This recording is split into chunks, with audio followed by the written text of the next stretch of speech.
రీసెంట్గా ఎల్వి సుబ్రహ్మణ్యం గారు former chief secretary of Andhra Pradesh ఆయన చేసిన కామెంట్లు, ఒక ఛానల్ వేదికగా ఆయన చేసిన కామెంట్లు, జగన్మోహన్ రెడ్డి గారు అప్పట్లో స్టీల్ ప్లాంట్ గురించి ఈ రకమైనటువంటి కామెంట్ చేశారు. ఇక్కడ స్టీల్ ప్లాంట్ లేపేసి ఇక్కడ రాజధాని కట్టేద్దాం అనేటువంటి కామెంట్ చేశారు. నాకు అసలు మైండ్ బ్లాంక్ అయిపోయింది. ఏం చెప్పాలో అర్థం కాలేదు, ఏమనాలో అర్థం కాలేదు. అసలు అంత క్రూయల్గా ఆలోచిస్తారా అనేటువంటి కామెంట్లు ఇప్పుడు కూటమి ప్రభుత్వం అధికారంలోకి వచ్చిన తర్వాత ఛానల్కి వచ్చి కూర్చొని ఈ కామెంట్లు చేశారు. అంటే అప్పుడు ఒకవేళ నిజంగానే అప్పుడు అటువంటి పరిస్థితి ఉంటే, అలాంటి కామెంట్లు చేసి ఉంటే దాన్ని వ్యతిరేకించేటువంటి స్వేచ్ఛ కావచ్చు, లేదు ఇటువంటి కార్యక్రమాలు చేపట్టకూడదని చెప్పేటువంటి పరిస్థితి కావచ్చు, ఉండదంటారా? ఖచ్చితంగా ఉంటుందండి. ఆయన అంతటా ఆయనే నేను మఫ్ఫుని, పనికి మాలిన వాడిని, నేను నాకు ఏమీ చావలేనిటువంటి ఐఏఎస్ ఆఫీసర్ని, అంత ద్రోహం చేస్తున్నా కూడా నోరు మూసుకుని ఉన్నాను నేను నా ఉద్యోగం కోసం అని చెప్పడమే అవుతుంది. ఓకే, ఖచ్చితంగా అది నిజమే అనుకుంటే, సుబ్రహ్మణ్యం గారిదే నిజం అనుకుంటే, ఆయన ఖచ్చితంగా యాజ్ ఎ ప్రొటెస్ట్ ఆఫీసర్గా ఐఏఎస్ రిజైన్ చేసి ప్రెస్లోకి వచ్చి నన్ను ఈ పని చేయమన్నారు కాబట్టి రిజైన్ చేస్తున్నాను చెప్పేటువంటి దమ్ము ఉండాలి, ఆ నిజాయితీ ఉండాలి. అప్పుడు క్లాప్స్ ఇచ్చేవారు. ఇప్పుడు పబ్బం గడుపుకొని అంతా అయిపోయాక ఇలా వేదికగా కూర్చుని ఆ విధంగా మాట్లాడడం అనేది ఆ ముఖ్యమంత్రి మీద అది నిజమో కాదో మనకు తెలియదు, మనం చూడలేదు. కానీ జగన్ యొక్క వ్యక్తిత్వం అది తెలిసిన వాళ్ళు ఎవరు కూడా నమ్మరు. ఈయనే చీప్ అవుతాడు. ఇంత సుబ్రహ్మణ్యం గారు అంత ఐఏఎస్ చదువుకుని అంత గొప్పగా అంత సర్వీస్ చేసి సూపర్ ఎన్యుమేషన్ అంటారు, అంటే సంపూర్ణంగా రిటైర్ అయ్యారు ఆయన. ముందుగా VRSలు ఏం తీసుకోవాలి. అంత గొప్ప సర్వీస్ చేసినటువంటి వ్యక్తి, అంత చదువుకున్న ఆయన అలా మాట్లాడకూడదు, అది కరెక్ట్ కాదు. ఒకవేళ అదే నిజం అంటే పోనీ ఈయన వెంపే మాట్లాడదాం పోనీ, ఎందుకంటే ఈ వీరు అంత ఇదిగా ఎందుకు చెప్పాడని చెప్పి ఈయనే నిజం అనుకుంటే, ఆ నిజం అనుకున్నా కూడా ఈయన ప్రజలకి క్షమాపణ చెప్పాలి. ఎందుకంటే ప్రజలకి ద్రోహం చేసినట్లక్క. ఒక బాధ్యత అయినటువంటి ఐఏఎస్ ఆఫీసర్గా ఉండి ఒక సీఎం, ఒక రాజు ఆ విధంగా మాట్లాడుతుంటే అది ప్రజలందరికీ ఎఫెక్ట్ అవుతుంది.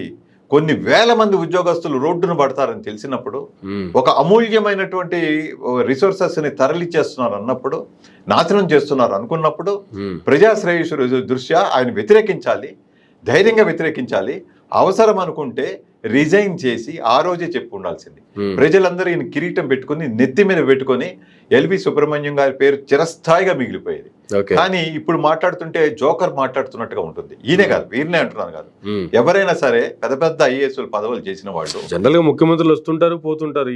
ఈ పార్టీ అధికారంలోకి వస్తే ఈయన ముఖ్యమంత్రి, రేపు పొద్దున ఆ పార్టీ అధికారులు వస్తే వాళ్ళు ముఖ్యమంత్రి. కానీ చీఫ్ సెక్రటరీ అనే వాళ్ళు రాష్ట్రం యొక్క ప్రయోజనాల కోసమో రాష్ట్ర యొక్క అభివృద్ధి కోసమో నిరంతరంగా శ్రమపడేది, ఆలోచించేది, ఇంప్లిమెంట్ చేసేదంతా వాళ్ళే కదా. అదే బాధాకరమండి. సుబ్రహ్మణ్యం గారు వీళ్ళంతా కూడా ఎంత బాగా మాట్లాడాలండి. నిజంగా ఒక రూల్ తీసుకురావాలండి. ఐఏఎస్లు ఎప్పటికీ ఐఏఎస్లే, రిటైర్ కావచ్చు, కానీ ఐఏఎస్ కోడ్ ఆఫ్ కండక్ట్ వదలకూడదు. వాళ్ళ బిహేవియర్ కంటిన్యూగా ఉండాలి చనిపోయే వరకు.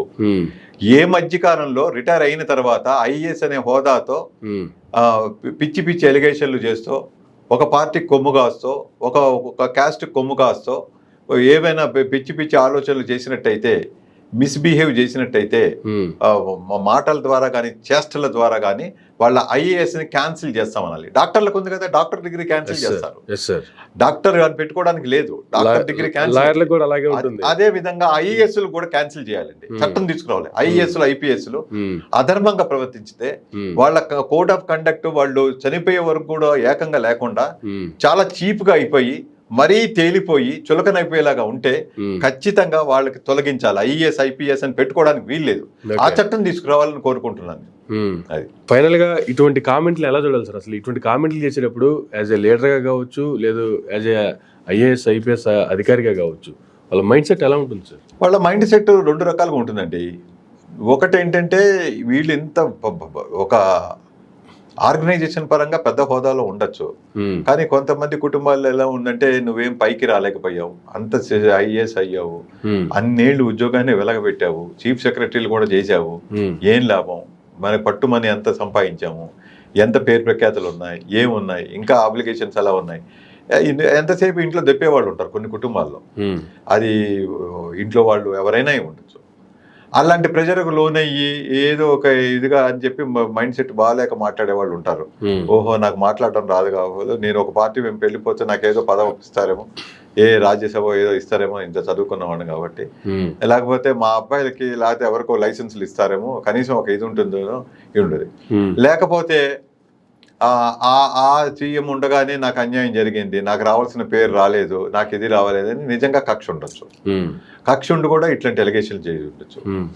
లేదా ఇవి రెండు కాకుండా ఐఏఎస్ బై ఛాన్స్ వచ్చేసి ఉండొచ్చు. ఇప్పుడు 18-20 సబ్జెక్టులు పిండి నలిపినట్టుగా నలిపేస్తే, పచ్చడి చేసినట్టుగా నలిపేసి ఎగ్జామ్స్ రాస్తే ప్రతి వాళ్ళు ఐఏఎస్ అవుతారు. అలా చదవలేకనే ఐఏఎస్ చదువుతున్న వాళ్ళు మీరు అక్కడ చిక్కటిపల్లి వెళ్ళి చూస్తే తెలుస్తుంది, 15 నుంచి 20 గంటలు చదువుతారు. అంత ఉంటుంది సబ్జెక్ట్ అప్పట్లో. వాళ్ళంతా ఎంతో కష్టపడితేనే ఐఏఎస్లు అవుతారు. అన్ని సబ్జెక్టుల మీద పట్టు ఉంటుంది, అంత సమాచారం ఉంటుంది వాళ్ళకి, ఎన్నో చదువుతారు. ఇది తెలియదు అనడానికి వీల్లేదు. ప్లస్ ఐఏఎస్ గా చేస్తున్నప్పుడు డిస్ట్రిక్ట్ కలెక్టర్ గా, జాయింట్ కలెక్టర్ గా, డిస్ట్రిక్ట్ కలెక్టర్ గా, ఇంకా ఇతర సెక్రటరీస్ గా ఇలా చేస్తున్నప్పుడు వాళ్ళకి రోజు నేర్చుకోవడమే, రోజు ఎక్స్పీరియన్స్ అవ్వడమే. కనుక వాళ్ళకి అనంతమైనటువంటి విజ్ఞానం ఉంటుంది, నాలెడ్జ్ ఉంటుంది, కర్తవ్యం ఉంటుంది, బాధ్యతలు తెలుసు, రూల్స్ తెలుసు, అన్ని తెలుసు. అలా తెలిసిన వాళ్ళు ఎలా ఉండాలండి? అలా తెలిసిన వాళ్ళు దానికి వ్యతిరేకంగా బిహేవ్ చేస్తే, ఇప్పుడు నేను ఏదో సుబ్రహ్మణ్యం గారిని అంటున్నాను, ఇంకోళ్ళని అంటున్నాను, ఐవి సుబ్బారావు గారు, ఆయన ఎవరు, కృష్ణారావు గారు అంటున్నాను, ఇంకోళ్ళని అంటున్నాను కాదు. ఎవరైనా సరే రిటైర్మెంట్ తర్వాత పీస్ఫుల్ లైఫ్, హుందాగా, దజ్జాగా, వాళ్ళు పదవిలో ఉండగా, హోదాలో ఉండగా ఏ విధమైన రెస్పెక్ట్ని పొందారో, ఎంత నాన్ కంట్రవర్షియలో అలాగ వెళ్ళిపోవాలని కోరుకోవాలే కానీ వచ్చి ఏదో దురద పుట్టి, శరీరం దురద పుట్టి, నాలుగు దురద పుట్టో, టైం పాస్ అవ్వకో, కరెక్ట్గా ఎవరు ఇప్పుడు గుర్తించడం లేదు, ఎవరు నమస్తే పెడతలేదు, ఇప్పుడు ఎవరు అసలు నన్ను ఎవరు గుర్తించి పలకరించే వాళ్ళు లేరనో, ఏదో మైండ్ బాగోలేక మాట్లాడేస్తే లాభం లేదు. అది అనర్థానికి దారితీస్తుంది.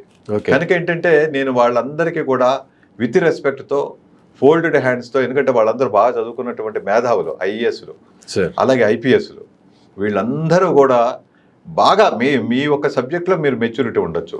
మీకు బై గాడ్ గ్రేసు, మీ ప్రయత్నాల వల్ల, కృషి వల్ల, మీ తల్లిదండ్రుల ఆశీర్వచనాల వల్ల, దేనివల్ల ఐఏఎస్లు అయ్యారు, సంపూర్ణంగా రిటైర్ అయ్యారు, చేశారు. కానీ తర్వాత కూడా ఆ హుందాతనాన్ని నిలబెట్టుకోవాలి, ఆ హోదాకి తగ్గట్టుగా ప్రవర్తించాలి. మీరు ఒక యూత్కి ఒక మంచి మెసేజ్లు ఇవ్వాలి. ఈ పొలిటికల్గా మాట్లాడి ఆ పార్టీకి కొమ్ము కాసో, ఆ లీడర్ కొమ్ము కాసో, ఇవన్నీ చేసి కాంట్రవర్సీ అయ్యే కంటే కూడా మీరు కొన్ని ఇన్స్టిట్యూట్స్కి వెళ్ళి చిన్న ఉపన్యాసం ఇవ్వండి. మీ ఉపన్యాసం వల్ల వందలాది విద్యార్థులు మోటివేట్ అవ్వాలి, వాళ్ళంతా బాగుపడాలి. వాళ్ళకి ఎడ్యుకేట్ చేయండి. మీరు ఇచ్చేటువంటి 2 గంటల ఉపన్యాసంతో చాలా విజ్ఞత పొందేటువంటి విద్యార్థులు ఉన్నారు. వాళ్ళు ఐఏఎస్లు అవ్వచ్చు, అవ్వకపోవచ్చు, కానీ బాధ్యత అయినటువంటి సిటిజన్స్గా అవుతారు. మీరు గుడ్ సిటిజన్స్గా తయారు చేయండి చాలా మందిని. మీకు సాటిస్ఫాక్షన్ ఉంటుంది, మీ రెస్పెక్ట్ పదిలంగా ఉంటుంది, మీరు చిరస్మరణీయులు అవుతారు. మీరు చనిపోయినా కూడా మీ పేరు ఎప్పటికి గుర్తుంటుంది. అంతేగాని ఫ్యాగ్ ఎండ్ ఆఫ్ ది సర్వీసెస్లో కానీ, లేకపోతే రిటైర్ అయిపోయినాక కానీ, ఒక 70,000-80,000 దాటినా కూడా ఇప్పుడు కూడా వచ్చి ఏటో ఒక టైం పాస్ అవ్వక, ఏదో మైండ్ సరిగ్గా లేకనో, ఏ ఇమోషన్కో గురయ్యి, ఏదో చిన్న చిన్న కక్షలకి, కోపాలకు గురయ్యి, లేనిపోయిన అభియోగాలతో అనవసరమైన అటాకులు చేస్తే మాత్రం ప్రజలు సహించరు, ప్రజలు ఖచ్చితంగా అసహించుకుంటారు. కనుక ఇది నా రిక్వెస్ట్.